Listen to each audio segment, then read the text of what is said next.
Dapat tagaliin ng Kristiyano, part 1, part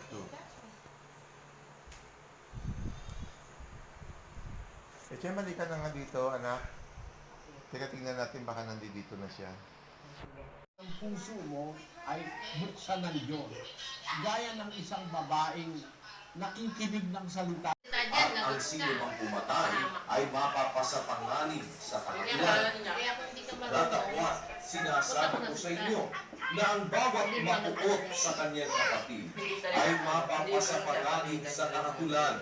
At ang sino mang magsabi sa kanyang kapatid, raka, ay mapapasapanganib sa sanedrin. At ang sino mang magsabi, ulul ka, ay mapapasanganib sa impyerno ng apoy. Yun, magkaiba talaga kapatid eh. Ang sabi sa panahon ni Moses, huwag kang papatay. Yun ang nakasulat sa 2 tapyas na bato para sa Israel. Pero pagdating ni Kristo, sabi niya, narinig nyo nung una, huwag kang papatay. Ang pumatay, mapapasapanganib sa kahatulan. Datapwat sinasabi ko sa inyo, ang napupuot sa kanyang kapatid, mapapasapanganib sa kahatulan. Yung palang ikaw ay magtatanim ng galit. Kasi yung pagpatay ng gagaling yun sa galit eh. Magtatanim ka pa lang ng galit o puot, bawal na ni Kristo. Mas mahigpit ang batas ni Kristo. Kasi ang sabi doon sa unang Juan 3:15, pakinggan niyo. Ang sino mang napupuot sa kanyang kapatid ay mamamatay tao. At nalalaman ninyo, sino mang mamamatay tao ay hindi pinananahanan ng buhay na walang hanggan. At Kristo, napupuot ka pa lang, hindi mo pa pinapatay. Mamamatay tao ka na. Sino mang napupuot sa kanyang kapatid ay mamamatay tao. Nalalaman nyo, ang sino mang mamamatay tao, hindi pinananahanan ng buhay na walang hanggan. 인사해 𝘁𝘀 𝗁𝗃 서른 없이 주변 사양할게요 back off 이대로 좋아요 balance it's me 나예요 다를 거 없이 요즘엔 뭔가요 내 갓을 탐색하는 불빛 scanner 오늘은 몇 점인가요 jealous 쟤는 대체 왜 저런 옷을 좋아한담 기분을 알 수 없는 저 표정은 뭐람 내가 달라진 건 아마 스트레스 때문인가 걱정여자도 참 Yellow 𝘁𝗀𝗷 이 선 넘으면 침범이야 babe 매너는 여기까지 is my Please skip the lie Hello stupid 그 선 넘으면 정색이야 babe Stop it 거리 유지해 cause we don't know Come on we don't know anything I don't care 당신의 비밀이 뭔지 저마다의 사정 역시 정중히 사양할게요 Not my business 이대로 좋아요 Talk less Still me 너의 오늘 날 거 없이 I'm sure you're gonna say my gosh 바빠지는 눈빛 checking 매일 틀린 그림 찾기 hashtagging 꼿꼿하게 걷다가 삐끗 넘어질라 다들 수군대는 걸 자기는 하나 몰라 요스파리 반개를 어울린다나 문제 여자도 참 Yellow 𝘁𝗀𝗷 이 선 넘으면 침범이야 babe 매너는 여기까지 is my Please skip the lie Hello stupid 그 선 넘으면 정색이야 babe Stop it 거리 유지해 cause we don't know Come on we don't know anything 편하게 하지 마 거기 너 말 알아들어 에이 아직 모를걸 내 말 틀려 또 나만 나빠 깜빡이 켜 교양이 없어 knock 또 상대 안에 block 잘 모르겠으면 이제 좀 So today I'm going to do our activity on our subject. So So I asked my family and my cousin and my best friend para mag-participate dito sa ano na to, activity na to. Mostly dito ay online kasi hindi ko sila kasama ngayon. Kaya, ayun, online siya. Pero, pumayag naman sila na mag-participate. Tsaka, mas mahirap tong gawin dito sa bahay na to kasi ang kasama ko ay lolo ko. So, ayun.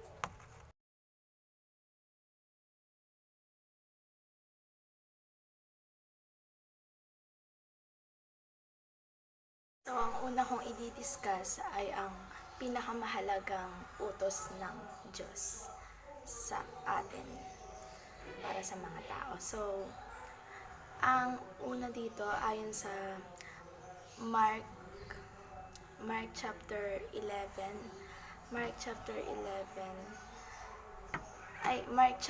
12 verse 28 to 32. So, ang unang dakilang ang una niyang utos ay ibigin mo ang iyong Panginoon ng lubos. Ibig sabihin nun, kailangan natin maging tapat sa Kanya dahil ito ang dakilang utos na inilaan niya sa atin. So, ang pangalawa naman na utos na ibinigay niya sa atin ay ang ibigin mo ang iyong kapwa tulad ng pag-ibig mo sa iyong sarili. Ibig sabihin, hindi lang dapat na mahal mo ang Panginoon, dapat na isasagawa mo siya, yung pagmamahal mo sa Panginoon. Kung mahal mo talaga siya, matututo ka rin magmahal ng iyong kapwa at ng sarili mo.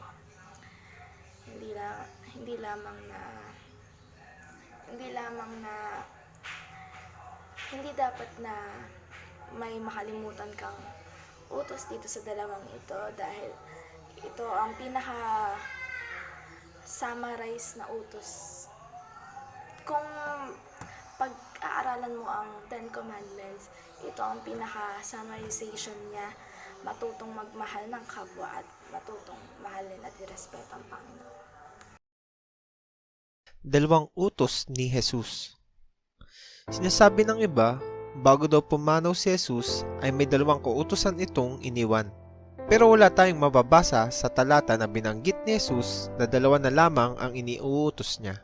Sinabi sa Mateo chapter 22 verse 36 to 40 na, Guro, alin baga ang dakilang utos sa kautusan? At sinabi sa kanya, Iibigin mo ang Panginoon mong Diyos ng buong puso mo at ng buong kaluluwa mo at ng buong pag-iisip mo. Ito ang dakila at pangunang utos. At ang pangalawang katulad ay ito, iibigin mo ang iyong kapwa na gaya ng iyong sarili.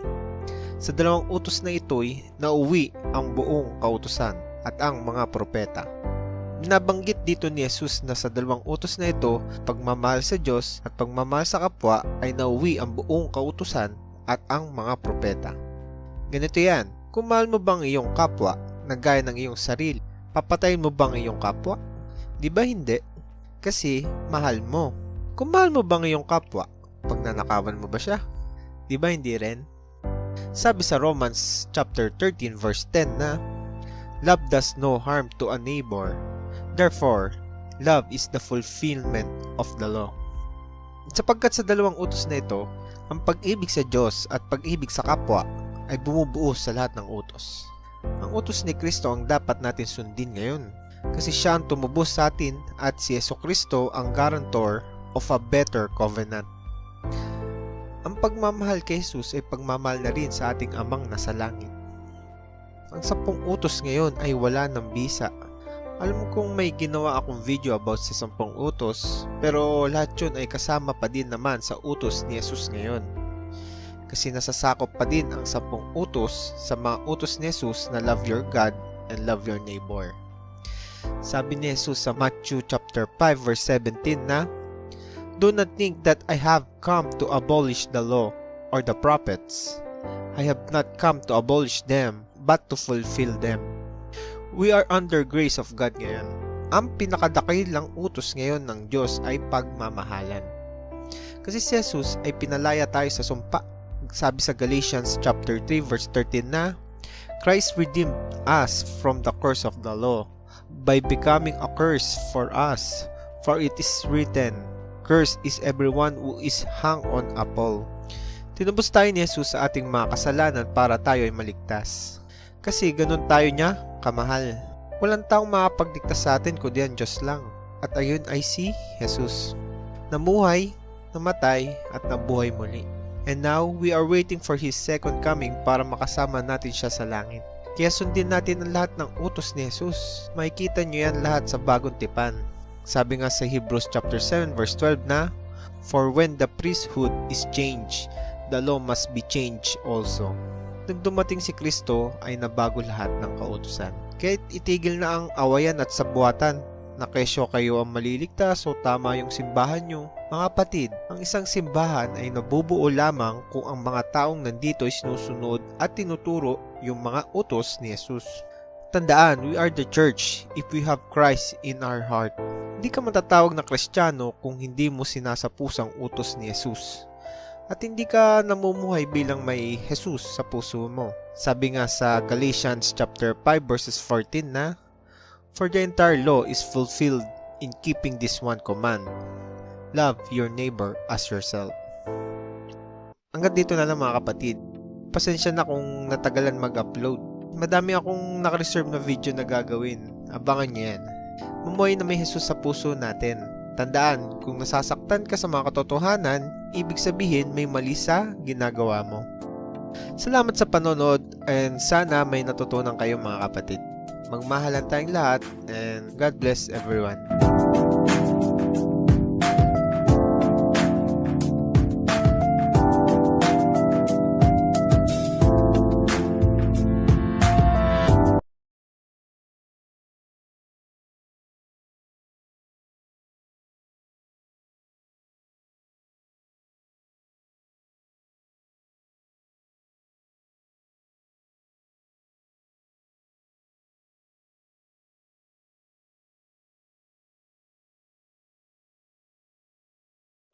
Hey everyone, so I'd like to talk today about a big, huge topic, and that is fellowship. Now, fellowship is something that's very important to understand, and I think that not a lot of Christians understand what real fellowship is. And unless we understand what true fellowship is, it's going to be very hard for us to grow individually and to grow as a church. In Acts 2:42, it reads, And they continued steadfastly in the apostles' doctrine and fellowship, in the breaking of bread and in prayers. You see, fellowship isn't just hanging out. It's not just having little outings, and it's not just, even just going to church. Fellowship is something that's more. And so we're going to go and look through a little passage in 1 John, and we're going to understand what real fellowship is. All right, 1 John chapter 1, verse 3, and it says, That which we have seen and heard we declare to you, that you also may have fellowship with us. And truly, our fellowship is with the Father and with His Son, Jesus Christ. And these things we write to you, that your joy may be full. Now, the word fellowship here in the Greek, it means a partnership, and it gives a sense of oneness. And if fellowship means partnership, then we have to ask ourselves, do we think of God as our partner? Are we working together with Him? Because Jesus, He always talked to God the Father, and He was always in constant communication with Him, trying to please God and to do His will. And so, for us, do we have a close enough relationship? Can we call God our partner? Can we call ourselves one with God and what He wants? And another thing that we can ask ourselves is, when we go to church, when we look at other Christians, do we look at them as partners? Do we look at them as working together towards a goal? Are we a team? I think oftentimes we can go to church and we can see all these Christians and we can get critical of them. Oh, I don't like the way that they're doing worship. Oh, I don't like the way he taught. Oh, this guy's better. Or, oh, I like this church better because they have more activities, or they have coffee, or they have all these different things. But that's not what fellowship is. And I think that we fool ourselves into thinking that fellowship is hanging out and having a good time and, and talking about these superficial things. True fellowship is oneness. It's understanding each other. It's meeting each other's needs, and these needs aren't just physical either. They're physical, they're emotional, they're spiritual. These are all things that that we're called to do. We're partners, we're a family. And when we lose that mindset, pretty soon we start becoming critical and we start critiquing each other. And that's not what the church is about. That's all about division, and that's not what God calls us to do. If we fail to understand what real fellowship is, then the church is doomed, because according to Acts 2:42, it is one of the pillars and it was one of the things that allowed the church to thrive. Something that we have to consider if we're Christians is that if we are partners, it means that we serve each other. And a quote that I absolutely love that one of my teachers taught me, he says that whenever you make life easier for someone else at your own expense, it's then that you are a servant. I think living in America today, people feel entitled to something and people feel like everybody owes them. And that's not what being a Christian's about. Being a Christian's about serving, and being a Christian's about putting yourself underneath each other. And unless we understand that, we will, at best, our Christian walk will be crippled. So we need to learn to be servants. We need to learn to look at each other and say, hey, you know what? You're my partner, you're my brother, you're my sister in Christ. And yes, we have differences, but we are called to love each other and to look past those things. So I just want to give you guys an encouragement, and we're going to continue going through 1 John. I think he has a lot to tell us. And so I hope you guys have a good week, and God bless. So let's talk about fellowship naman. So what is fellowship? It is a friendly association between two or more people. So ito yung pagsasama-sama sa Tagalog. So what is the purpose of fellowship? Ito yung to worship and to edify one another. So there are three kinds of fellowship written in the Bible. It is the God-believer fellowship, believer-to-believer fellowship, and the third one is the believer and non-believer fellowship. So we can see the God-to-believer fellowship on Book 1 of John, chapter 1, verse 6. So what exactly is God-to-believer fellowship? Siyempre, ito yung pagsasama nyo ni God tsaka ng mga tao. So, ibig sabihin nito, ang nakalagay kasi sa chapter na yun is, so if God is light and has no darkness, then a believer cannot walk with God and in darkness at the same time. So, believer-to-believer fellowship. So, you can see believer-to-believer fellowship in Book 1 of Thessalonians, chapter 5, verse 11. So, the verses that are included in that book is related to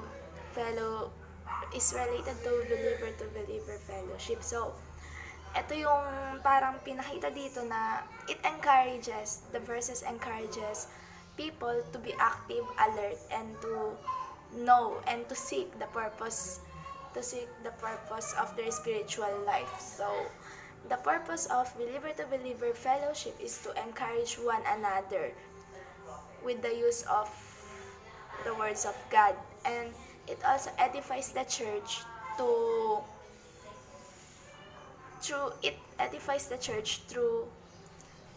the Bible study, preaching, and others.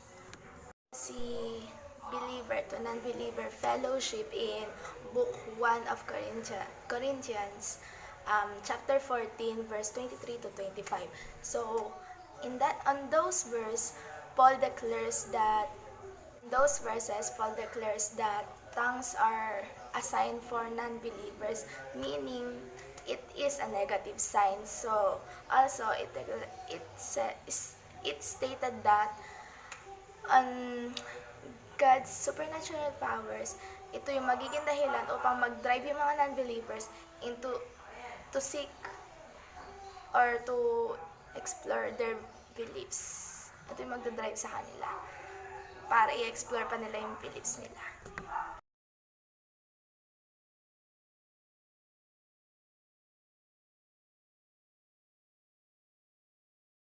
Ngayon naman pag-uusapan natin yung Psalm chapter 46 verse 1. God is our refuge and strength, an ever present help in trouble. So, ano nga ba ang nais nitong patunayan sa atin? Ito yung pagbibigay natin ng tiwala sa Panginoon na hindi niya tayo pababayaan. So, ito yung parang tawag dito. Sa kanya tayo kumukuha ng lakas, kaya kailangan natin siyang pagkatiwalaan na meron siyang plano para sa atin. Kaya nangyayari yung mga pagsubok ngayon na nasa buhay mo dahil may plano ang Panginoon para sa'yo. So, ayun. May plano siya para sa ating lahat. Hindi na tayo pababayaan. So, kailangan natin magbigay ng magtiwala, tsaka manalig sa plano niya.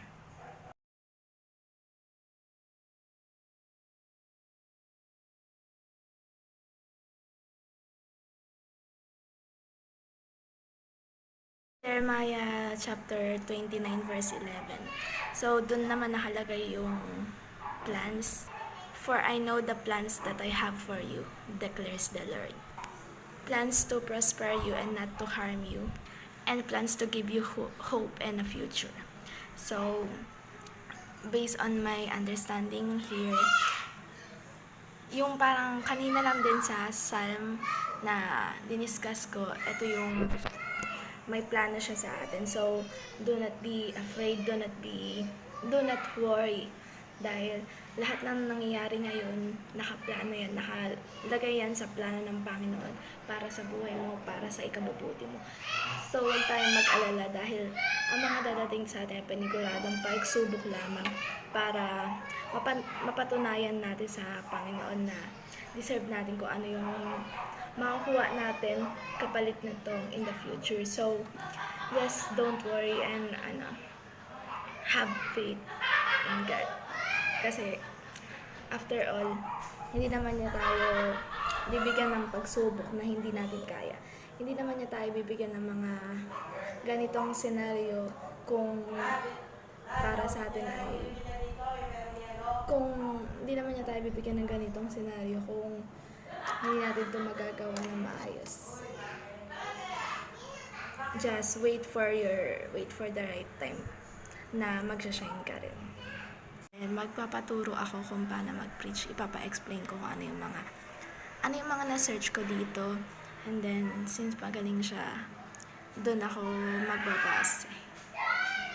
Ayaw makikooperate ng mga tao dito, kaya ang napilit kong pasayawin ay yung tita ko. Actually, nag-video call lang kami para ituro sa kanya yung sayaw. Tsaka sinend ko yung link ng sayaw sa kanya. And then, nag-send siya ng video sa akin na sumasayaw ng ganun. Tapos, more on chat itong video na to since hindi ko kasi mapilit yung mga kasama ko dito ngayon. Tsaka, hindi ako close sa kanila. Kaya, more on chat na lang. More on chat dun sa tita ko, tsaka sa family ko sa Pampanga. Na hindi ako napunta kasi nga quarantine.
Come on now, let's open up the book.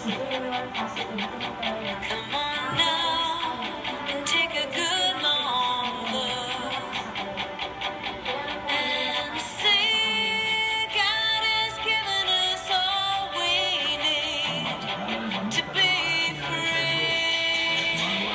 It's about you, it's about me, it's about the truth that sets us free. It's about L-O-V-E, love from the Father up above.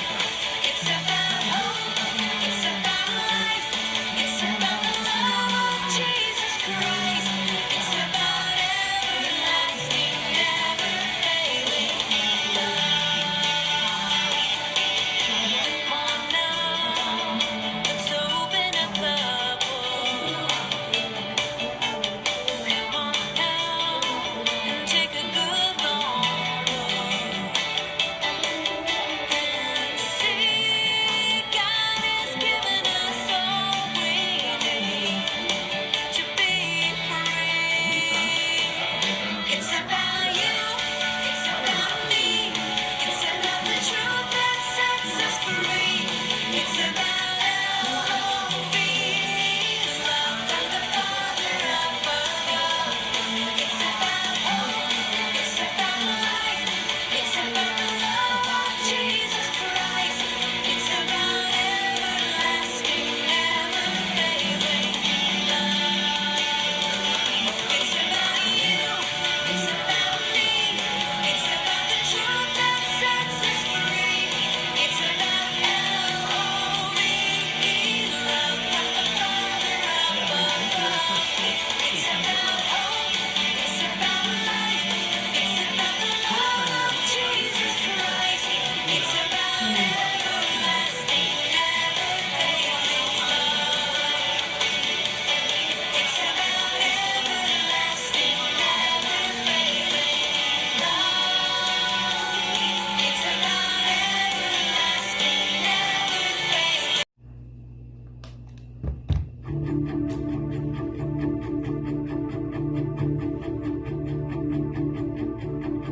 Come on now, let's open up the book. Come on now and take a good long look and see God has given us all we need to be free. It's about you, it's about me, it's about the truth that sets us free. It's about L-O-V-E, love from the Father up above. It's about hope, it's about life, it's about the love of Jesus Christ. It's about everlasting, never failing love. Come on now, let's open up the book. Come on now and take a good long look and see God has given us all we need to be free. It's about you, it's about me, it's about the truth that sets us free. It's about L-O-V-E, love from the Father up above. It's about hope, it's about life, it's about the love of Jesus Christ. It's about everlasting, never failing love. It's about you, it's about me, it's about the truth that sets us free. It's about L-O-V-E, love from the Father up above. It's about hope, it's about life, it's about the love of Jesus Christ. It's about everlasting, never failing love. It's about everlasting, never failing love. It's about everlasting.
Pablo, lalo na sa ating panahon. Hinulaan na po yan ng Biblia at mababasa po natin yan sa ika-2 Timoteo 3:1-6. Basahin po natin ang hula. Datapwat alamin mo ito, na sa mga huling araw ay darating ang mga panahong mapanganib, sapagkat ang mga tao'y magiging maibigin sa kanilang sarili, maibigin sa salapi, mayayabang, mga mapagmalaki, mapagtulayaw, masuwayin sa mga magulang, mga walang pasalamat, walang kabanalan. Yan po ang ugali ng mga tao sa ating sa panahon sinabi ni Pablo na mga huling araw, in the last day, sabi niya, magiging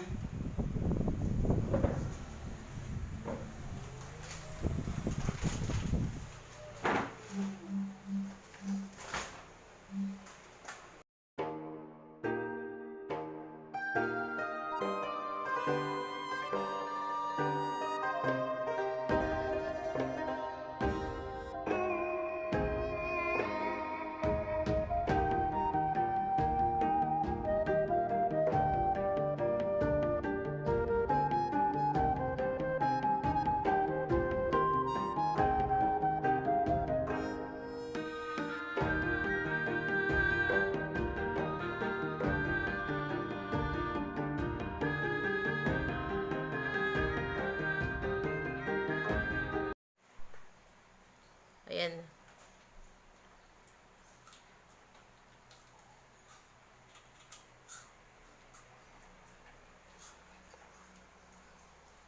Kailangan ng paliwanag ng kahit na sino. Ang kailangan natin sumunod sa salita ng Diyos. Ang salita ng Diyos kasi ang makakapagligtas sa atin. Ang salita ng Diyos kaya dinala sa lupa ng Panginoong Yesus para gumawa ng pagliligtas, pagtutuwid, pagtuturo ng katotohanan. Yun ang dahil kaya may salita ang Diyos sa atin. Kaya nakikipag-usap ang Diyos sa atin. Hindi natin kailangan ng paliwanag pa ng kahit na sino. At ang salita ng Diyos ganito, no? Pakinggan mo, sabi mo, Katoliko ka, siguro, alam mo naman yung sasabihin ko sa'yo, no?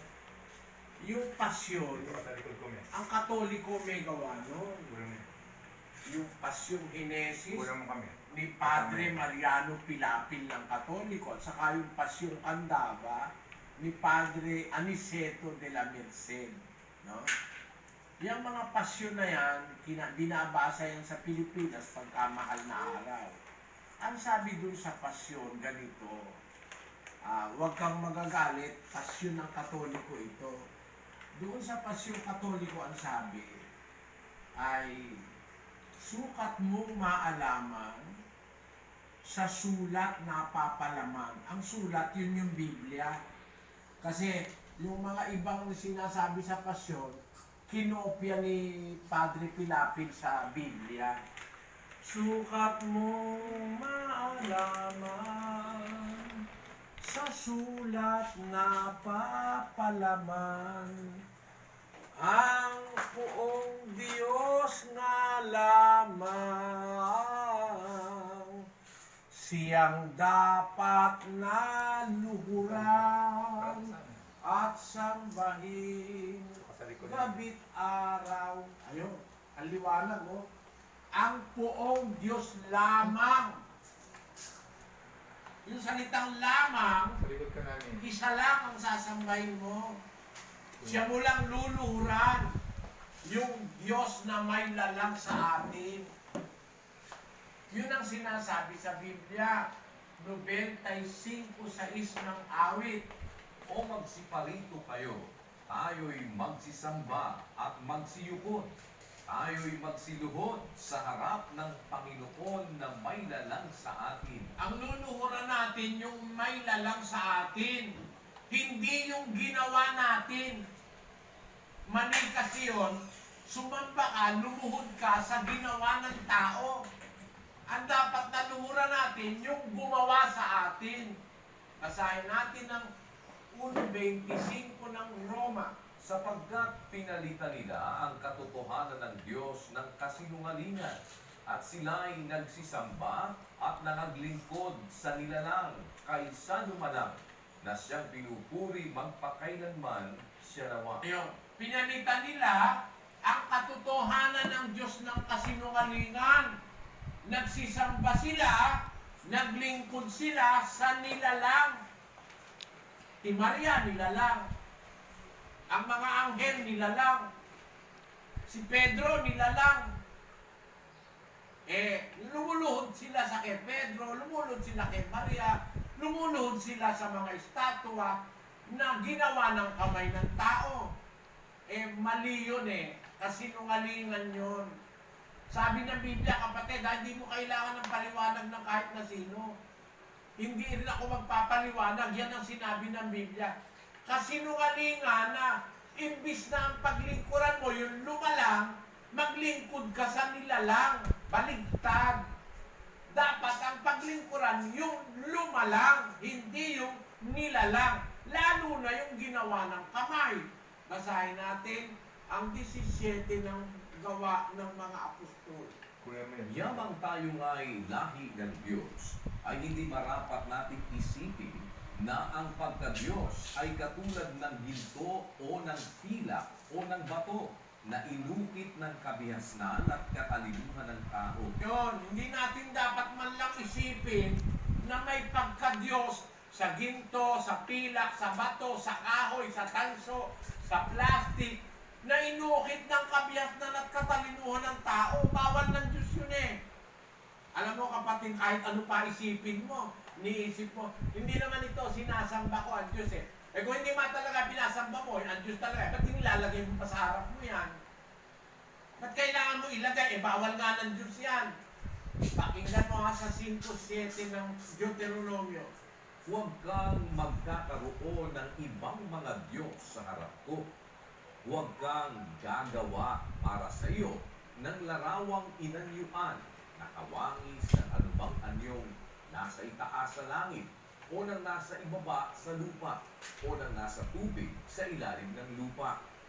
Huwag mong yuyukuran sila o paglilingkuran man sila, sapagkat akong Panginoon mong Diyos ay mapangibugbuing Diyos na aking dinadalaw ang kasamaan ng mga magulang sa mga anak sa ikatlo at sa ikaapat na saling ng nangapupuot sa akin. Napakaliwanag niyan Anong paliwanag ang kailangan dyan? Pwede pa bang magpaliwanag niya? Iisip ka pa ba niyan? O kung ano pang guguni-gunihin mo o i-imaginein mo? Sabi ng Diyos huwag kang gagawa para sa iyo ng larawang inanyuan. Ayun, mga eskultura. Nakawangis ng anumang anyo sa taas sa langit, sa ibaba sa lupa, o sa tubig sa ilalim ng lupa. Huwag mong yuyukuran sila. Napakaliwanag na yan Ano pa ba mapaliwanag mo dyan? Bawal nga yukuran yan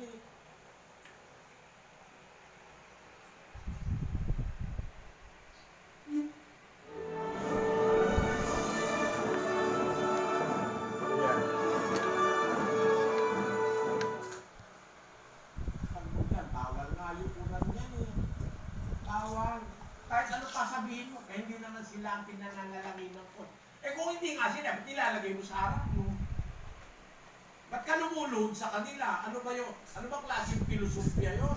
Ano yun? Filosofyang pangko o filosofyang tanga? Kasi hindi naman gano'n ang pagsamba sa Diyos na may haharapin ka, lalagyan bulaklak, lalagyan mo ng kandila. Wala naman gano'n Ang pagsamba sa Diyos, pagsamba sa katotohanan at sa Espiritu. Pag Espiritu, walang kahit anumang materya. Pakinggan mo 4:23 ng Juan. Datapwat dumarating ang oras at ngayon na nasasambahin ng mga tunay na mananamba ang Ama sa Espiritu at katotohanan. Sapagkat hinahanap ng Ama ang mga ngayon na maging mananamba sa Kanya. Ang Diyos ay Espiritu at ang mga sa Kanya'y nagsisisamba ay kinakailangang magsisamba sa Espiritu espiritu at sa Yun, katotohanan. maliwanag yun, kapatid. Ang salita ng Diyos, pakikinggan natin. Sabi ng Biblia, dumarating ang oras at ngayon nga, sabi ng Panginoong Yesus, sasambahin ang mga tunay na mananamba ang Ama sa espiritu at sa katotohanan. Sapagkat hinahanap ng Ama ang mga gayon na maging mananamba sa Kanya. Ang Diyos ay espiritu. Di walang ribulto, espiritu yun eh. Pero ba ribulto yung espiritu? Ang Diyos ay espiritu. Ang sa Kanya'y nagsisisamba, kinakailangang magsisamba sa espiritu at sa katotohanan. Ayun ang pagsamba sa Diyos, kapatid. Walang kandila, walang bulaklak, walang kung ano-ano mga paraphernalia na pagkatapos luluhuran mo pa. Kakaskasin pa ng panyo, hahalikan mo pa. Tapos sasabihin mo, hindi ko sinasamba yun. Hindi mo sinasamba, nahalikan mo na nga. Nilalagyan mo pa ng bulaklak. Ay, ginagalang ko lang ka. Panusot lang yun. O, sige, ginagalang mo, tanggapin mo. Nanay mo, tatay mo, may retrato ba? Oo. O, ginagalang mo ba retrato ng tatay mo at nanay mo? Oo. Eh, nilalagyan mo ba ng kandila? Nilalagyan mo ng bulaklak araw-araw yung retrato ng tatay mo na iginagalang mo? Nananalangin ka ba sa retrato ng tatay mo? Niluluhuran mo ba? Iba yung paggalang kesa dun sa pagsamba. Pag niluluhuran mo na, bawal na ng Diyos.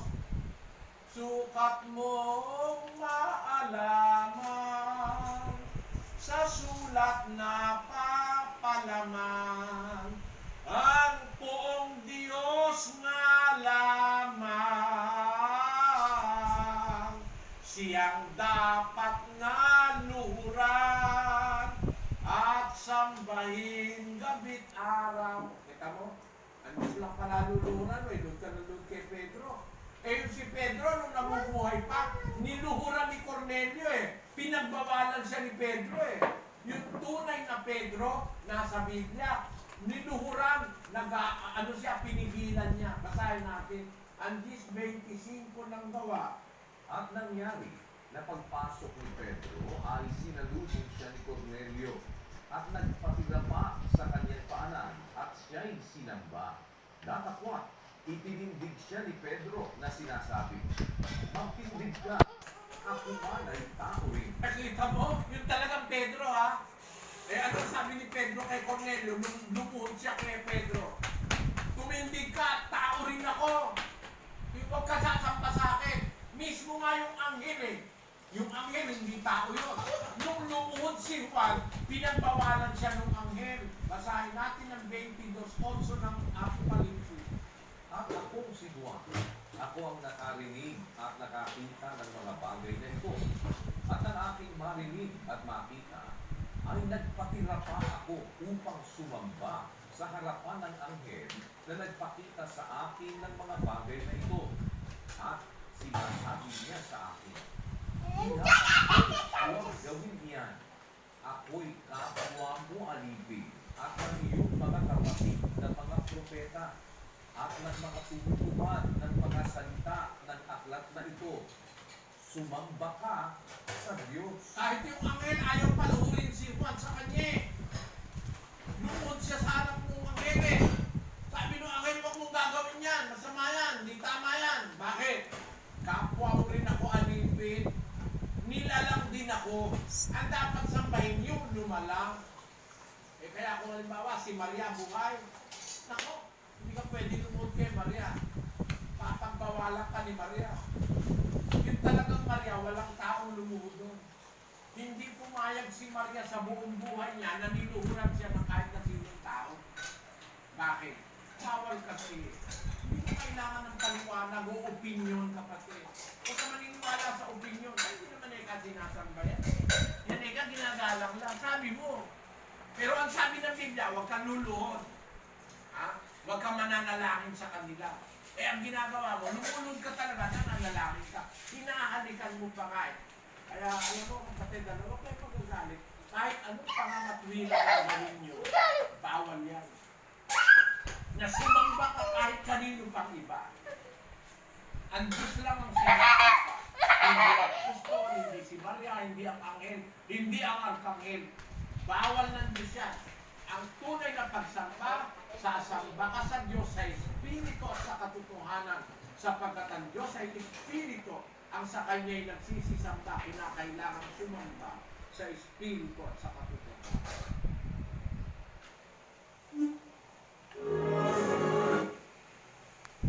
Ayan. Kulang mo siya. Okay. Ito ang ating topic ngayon. Sa kanya, sa kanya.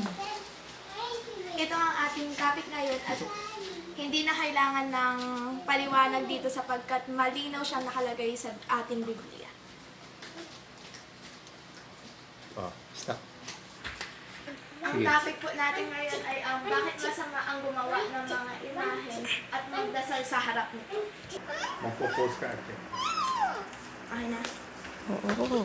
Dito ka, kulang mo siya. Ayon sa Psalm chapter 95 verse 6, O magsiparito kayo, tayo'y magsisamba at magsiyukod. Tayo'y magsiluhod sa harap ng Panginoon na may lalang sa atin. Malinaw na nakalagay dito na magsiluhod tayo sa may lalang sa atin sa Panginoon.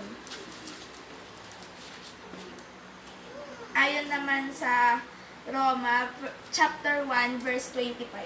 Sapagkat pinalitan nila ang katotohanan ng Diyos na kasinungalingan at sila'y nagsisamba at nangaglingkod sa nilalang kaysa lumalang, na siyang pinupuri magpakailanman.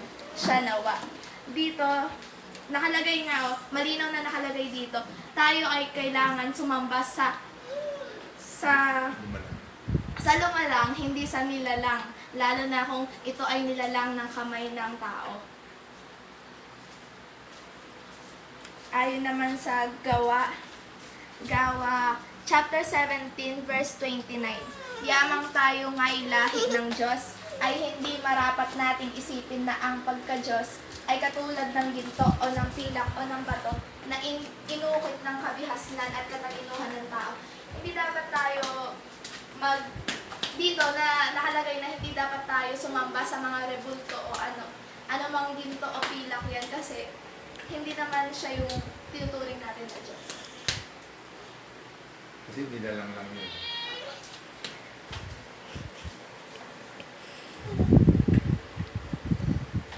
Sa Deuteronomy chapter 5 verse 7, huwag kang magkakaroon ng ibang mga Diyos sa harap ko. Huwag kang gagawa para sa iyo ng larawang inaanyuan ng nakawangis ng anumang anyong nasa itaas sa langit o ng nasa ibaba sa lupa o ng nasa tubig sa ilalim ng lupa. Ito yung parang nag-emphasize na hindi natin dapat na sambahin yung mga rebulto o mga estatwa na ginawa ng mga tao. Dahil nga, ang sabi dito, huwag kang gagawa para sa iyo ng larawang inanyuan na hawangis ng nasa langit. Huwag mong yuyukuran sila o paglilingkuran man sila sapagkat akong Panginoon mong Diyos ay mapanibughuing Diyos sa aking dinadalaw ang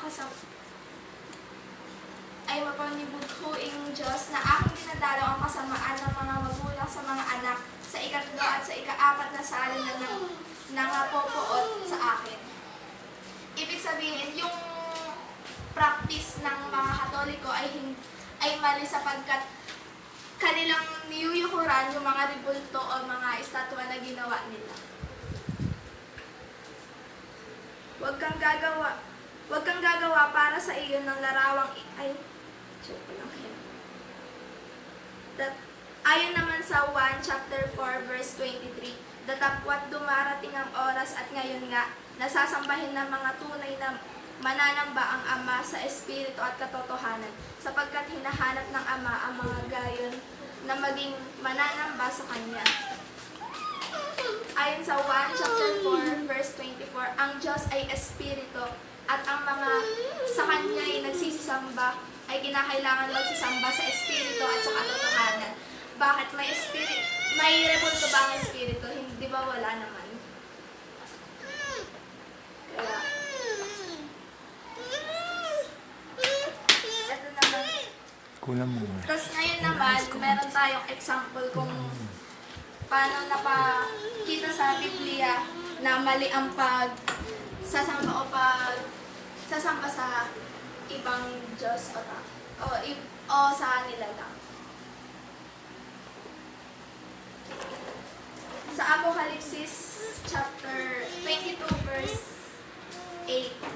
At akong si Juan, ako ang nakarinig at nakakita ng mga bagay na ito, at nang aking marinig at makita, ay nagpatira pa ako upang sumamba sa harap ng anghel na nagpakita sa akin ng mga bagay na ito.